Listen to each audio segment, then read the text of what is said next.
I think I'm really good right now, but I think in 5 years, 5 years, I'm gonna come with something special. How do you make specials special nowadays? Because I think about like Neil Brennan, he has blocks and it's like a theme to it, or like Chris is doing the live stand-up. He does some great specials. Mm-hmm. His specials, because conceptually, yes, he really thinks about the concept. I thought Three Mics was brilliant. The fact that he would tell us a joke, like a one-liner, then he would tell you the joke and it'd be funny, and then he would take you through the pain. That's right. I just take all of them and throw them into one mic and do it that way. And but I really like what he's doing. I think to make it special, I think you have to, my brothers, this is the first thing I've done. I've always tried to impress my brothers. My brother Keenan and Damon are the hardest two niggas to impress, because they've been doing this 50 years of comedy with each of them.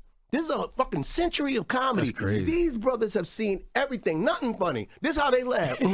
That's funny. If it's funny, then why the fuck ain't you laughing? I don't like that one. They don't laugh. This is the first time that Keenan sent Damon. He goes, we're going to see what Marlon's doing.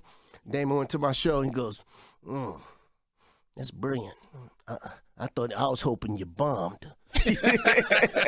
Damon's dark. That was genius. And he told Keenan, how was Marlon's show? Did he bomb? No. Unfortunately, it was brilliant. Keenan said it was brilliant. And Damon said it was brilliant because he's seen it all.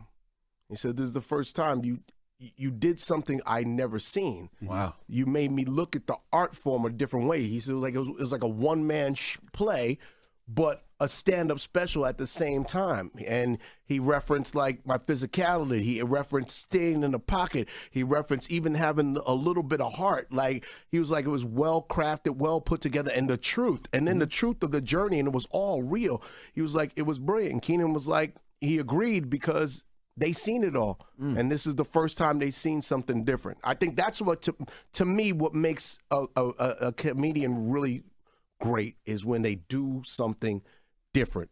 Richard Pryor did something different. That was the first guy to tell you a joke, then animate the joke. Everything he ever animated had a different voice, a different character. He'd do a monologue, separate you from the audience, and just do a monologue like y'all don't even exist. You get an applause break. He comes out of the character. Then he tells you about painful stuff like a heart attack. And he makes you laugh with, the dude was dying, and he makes you laugh with having a heart attack. And then he talked about his truth, and then he had a vulnerability about him. And you put all that together, and the Richard Pryor Live is, to me, the greatest stand-up performance I've ever seen. That's GOAT. When Damon did the handicap bully, and what are you looking at? And he thought it wasn't like that. Yo, that changed the game, because why? Damon took his pain. Damon was handicapped as a kid. He had a club foot. And he talked about what, I used to be a bully. Like, what kind of bully? I'm a handicapped kid. Picture me being a bully. And he would do, what are you looking at? All right, don't make me get up. See, I've heard him tell that story. I thought that was just a joke about the club. No, take his shoe off. His shoe looked like a Big Bertha Callaway club. It's flat and goes like this. It's weird. He gotta fuck with socks on. But Damon, when he talked about his pain and he twisted himself up, and then he did Handyman. He did stuff that I never seen.